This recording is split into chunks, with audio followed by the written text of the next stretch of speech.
नमस्कार दोस्तों, स्वागत है आप सभी का। मेरा नाम है प्रेमपाल सिंह और आप जुड़ चुके हैं हमारे साथ YouTube प्लेटफॉर्म पर द्रोणा टीचिंग एग्जाम। ये जो क्लास है आपकी कॉमन पेपर के लिए है, जहां पे जीएस और जीके का सेक्शन पूछा जाता है। ठीक, एक चीज आपको पता लगी गई होगी कि जो TGT SST DSSB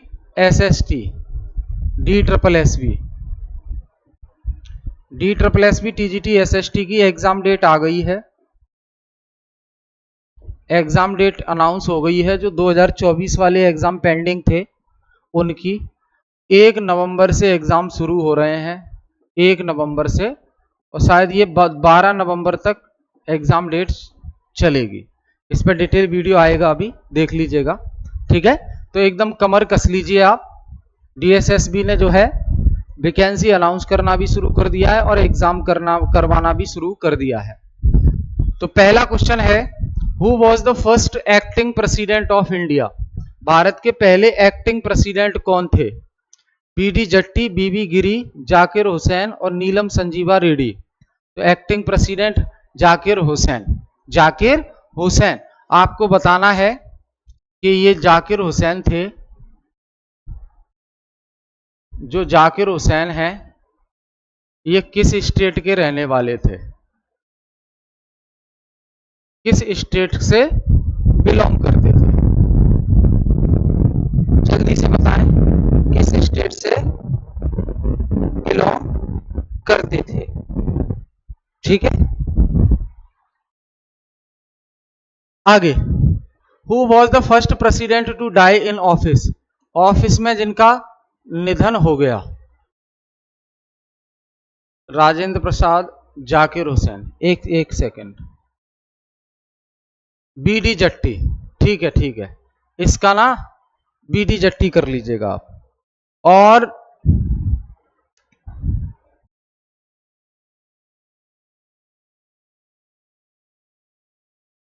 who was the first president to die in office? पहली बार ऑफिस में जिनकी मृत्यु हो जाती है, कौन है वो? जल्दी से बताएं। The minimum age to become vice president of India. Bharat का वाइस प्रेसिडेंट बनने की कम से कम उम्र कितनी है? 35 साल है। कितनी है? 35 साल। हाल ही में अभी चुनाव हुए हैं भारत के वाइस प्रेसिडेंट के, तो क्वेश्चन इंपोर्टेंट हो जाता है वाइस प्रेसिडेंट के ऊपर। तो वाइस प्रेसिडेंट के जो चुनाव हुए हैं उसमें 15वें वाइस प्रेसिडेंट बने हैं श्री सीपी राधा कृष्णन। ठीक है, अब ये जो वाइस प्रेसिडेंट के चुनाव होते हैं, इसमें जो इलेक्शन होता है, इसमें जो इलेक्शन होता है वो कैसे होता है? इनडायरेक्ट इलेक्शन होता है, अप्रत्यक्ष चुनाव होता है। और कौन कौन वोट देने जाते हैं? तो राज्यसभा प्लस लोकसभा के सभी सदस्य। कौन देते हैं वोट? राज्यसभा प्लस लोकसभा के सभी सदस्य। ठीक है, ध्यान रखेंगे। Who is the ex officio chairman of Rajya Sabha? Rajya Sabha का एक्स ऑफिशियो चेयरमैन। ठीक है, मृत्यु पाने वाले हो गए कौन?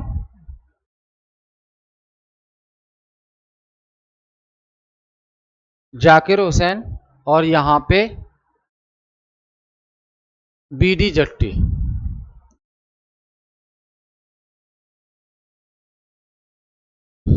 जट्टी। तो जाकिर हुसैन ये किस राज्य के रहने वाले हैं? ये मैंने आपसे सवाल पूछा है, किस राज्य के रहने वाले हैं, बताएंगे। आगे देखिए, अगला प्रश्न। Who is the ex officio chairman of Rajya Sabha? Rajya Sabha का एक्स ऑफिशियो चेयरमैन कौन होता है? तो देखो, आपको आर्टिकल 64 के अकॉर्डिंग भारत का उपराष्ट्रपति, भारत का उपराष्ट्रपति ही राज्यसभा का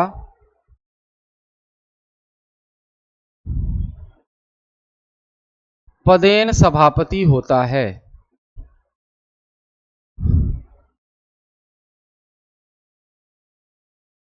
ठीक, एक्स ऑफिसियो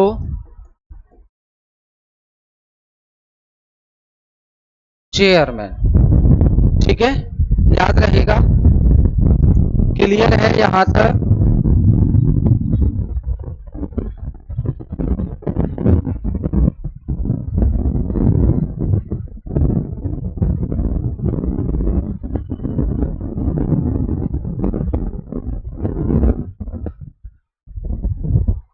ठीक है,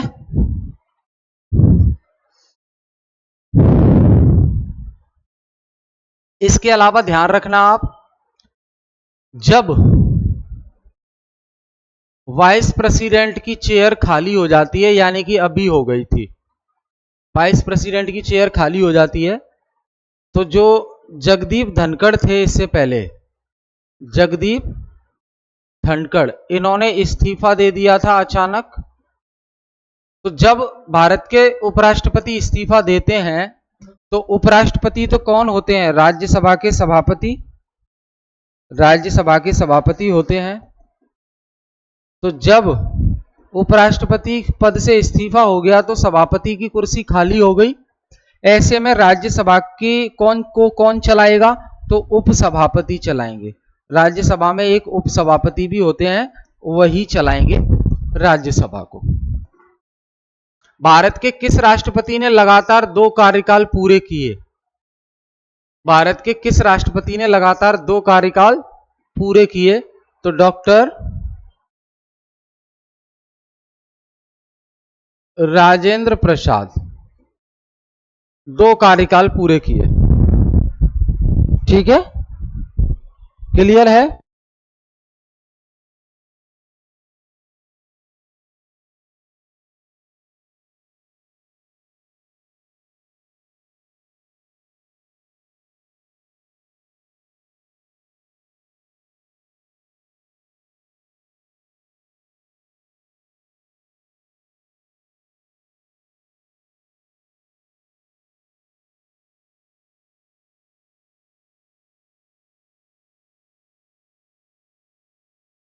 ठीक है, अब ये जो डॉक्टर राजेंद्र प्रसाद थे, तो ध्यान है आपको, हमने संविधान सभा के बारे में पढ़ा था,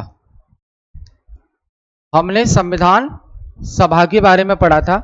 संविधान सभा वो बॉडी है जिसने भारत के लिए संविधान निर्माण का काम किया, जिसने भारत के लिए संविधान निर्माण का कार्य किया। और प्लस दूसरा काम यह भी था, जब तक भारत में पहली बार आम चुनाव नहीं हुए थे 1951-52 में, तब तक कानून बनाने का काम भी यही बॉडी करती थी। कानून बनाने का काम यही बॉडी करती थी, बॉडी करती थी। ठीक है, अब आम चुनाव होने के बाद भारत की संसद ने काम करना शुरू किया है 13 मई 1952 से। कब काम करना शुरू किया है? 13 मई 1952 से।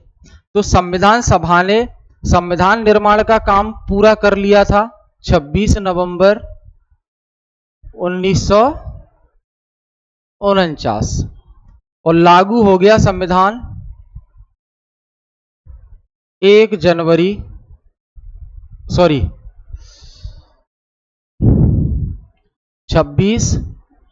जनवरी 1950 को। तो ये संविधान निर्माण वाले काम से फ्री हो गई संविधान सभा, फिर सिर्फ कानून बनाने का काम करती थी। कब तक? 13 मई 1952 तक। संसद की पहली बैठक हो जाती है 13 मई 1952 को। अब ये जो राजेंद्र प्रसाद की हम बात कर रहे हैं, ये डॉक्टर राजेंद्र प्रसाद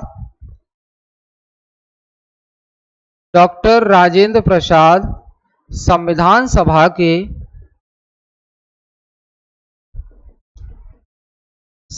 सभा के पहले स्थायी अध्यक्ष बने, अध्यक्ष और बने, यही फिर बाद में राष्ट्रपति बन जाते हैं देश के। Who appoints the prime minister of India, Bharat के प्रधानमंत्री को नियुक्त कौन करता है? तो भारत के प्रधानमंत्री की नियुक्ति, देखो 3 आर्टिकल आपको याद रखने हैं। आर्टिकल 74, आर्टिकल 74, आर्टिकल 75 और आर्टिकल 78। 74 में कहा गया है कि एक काउंसिल ऑफ मिनिस्टर होगी जिसका हेड कौन होगा? पीएम, और ये काउंसिल ऑफ मिनिस्टर एडवाइस देने का काम करेगी राष्ट्रपति को। ठीक। आर्टिकल 75 में कहा गया है अपॉइंटमेंट्स, अपॉइंट्स कौन करेगा? पीएम को, और मिनिस्टर्स को राष्ट्रपति करेंगे। और आर्टिकल 78 में बताया गया है duties of prime minister, duties of prime minister. ठीक। तो भारत के राष्ट्रपति की नियुक्ति कौन करता है? और राष्ट्रपति करता है। कौन करता है? राष्ट्रपति करता है। In case of dispute in presidential election, who decides the matter, अगर राष्ट्रपति के चुनाव में कोई प्रॉब्लम आती है, डिस्प्यूट अराइज होता है, तो इस विवाद का निपटारा कौन करता है? तो ध्यान रखना, इस विवाद का निपटारा इलेक्शन कमीशन नहीं करेगा, इस विवाद का निपटारा सुप्रीम कोर्ट करता है। कौन करता है? सुप्रीम कोर्ट करता है। ध्यान रखिए, सुप्रीम कोर्ट के ज्यूरिस्डिक्शन में आएगा। What is the term of office for the vice president of India, Bharat के उपराष्ट्रपति के लिए कार्यकाल कितना निर्धारित किया गया है? कार्यकाल, टेन्योर कितना निर्धारित किया गया है? बताइए जल्दी, कार्यकाल कितना निर्धारित किया गया है? 5 साल का। कितना? 5 साल का। हालांकि भारत के उपराष्ट्रपति खुद से अपने पद से इस्तीफा दे सकते हैं समय से पहले। इस्तीफा किसको देंगे? भारत के राष्ट्रपति को देंगे। किसको देंगे? भारत के राष्ट्रपति को देंगे। इन्हें रिमूव भी किया जा सकता है, इन्हें पद से हटाया भी जा सकता है, लेकिन उसके लिए 14 दिन पहले इन्फॉर्म करना पड़ेगा उपराष्ट्रपति को सरकार के द्वारा। देन राज्यसभा में इनको हटाने का प्रस्ताव लाया जाएगा। ठीक है, ध्यान रखेंगे इसको।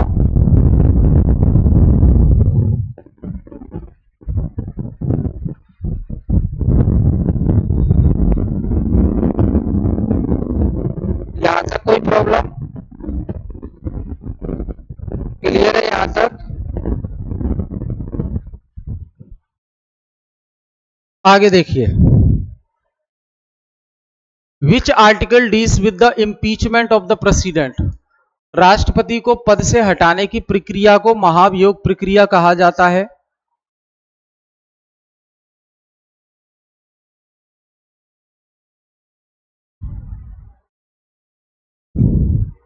महाभियोग प्रक्रिया का जिक्र आर्टिकल 61 में है। ठीक है, किसमें है? 61 में। यहां ये हमने प्रश्न देखा था एक। अब ध्यान रखना, ये जो इम्पीचमेंट वर्ड है, राष्ट्रपति को पद से हटाने की प्रक्रिया, ये इम्पीचमेंट शब्द हम 2 लोगों के लिए इस्तेमाल करते हैं, एक भारत के राष्ट्रपति और दूसरा न्यायाधीश। और किसी के लिए इस्तेमाल नहीं होता है, ये 2/3 मेजॉरिटी से इसको पास होना होता है। अभी तक हालांकि कोई भी राष्ट्रपति भारत में इस प्रक्रिया से नहीं हटाया गया है। The president can hold office until his successor is elected under which article? तो देखो, आर्टिकल 56 में ये बोला गया है कि जब तक राष्ट्रपति का उत्तराधिकारी ना आ जाए, यानी कि अगला राष्ट्रपति चुनाव के माध्यम से चुनकर ना आ जाए, तब तक वर्तमान में जो राष्ट्रपति है वो पद पर बना रहेगा।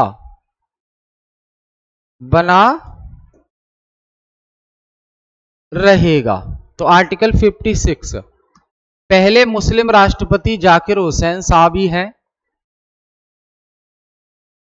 जिनकी डेथ हो जाती है ऑफिस में। पहले मुस्लिम राष्ट्रपति। Who advise the president in the appointment of minister, अगर भारत सरकार में किसी मंत्री को अपॉइंट करना है तो राष्ट्रपति को इस बात की सिफारिश या सलाह कौन देता है? तो खुद प्रधानमंत्री देते हैं। कौन देते हैं? प्रधानमंत्री। क्यों? प्रधानमंत्री हेड होते हैं किसके? मंत्री परिषद के। अब उनकी टीम में कौन मंत्री बनेगा कौन नहीं, ये प्रधानमंत्री डिसाइड करते हैं और वही प्रधानमंत्री बता देते हैं भारत के राष्ट्रपति को, तो राष्ट्रपति उनको नियुक्त कर देते हैं। ठीक है। Which vice president later become president of India, कौन सा वाइस प्रेसिडेंट है जो बाद में जो है प्रेसिडेंट बन गए? तो ये सभी हैं। बीवी गिरिवी बने, आर वेंकट रमन भी बने और सर्वपल्ली राधाकृष्णन भी बने। सर्वपल्ली राधाकृष्णन भारत के पहले उपराष्ट्रपति, राज्यसभा के प्रथम chairman. Who administer the oath to the prime minister of India, Bharat के प्रधानमंत्री को ओथ कौन दिलवाता है? तो एक ही है, president of India. President of India. ये आपके 2020 और 21 और 19 उनसे मिक्स क्वेश्चन है जो आपके एग्जाम में पूछे गए थे। What happens if the post of president becomes vacant, अगर प्रेसिडेंट की पोस्ट खाली हो जाती है तो क्या होगा? तो ध्यान रखना, जो उस समय वाइस प्रेसिडेंट होगा वो एक्टिंग प्रेसिडेंट बन जाएगा, प्रेसिडेंट बनकर काम करेगा जब तक कि नया प्रेसिडेंट ना आ जाए। ठीक है दोस्त, तो ये हमने डिस्कस किए आज के कुछ सवाल। तो बने रहिए यूं ही हमारे साथ, हम फिर डिस्कस करेंगे। ठीक है।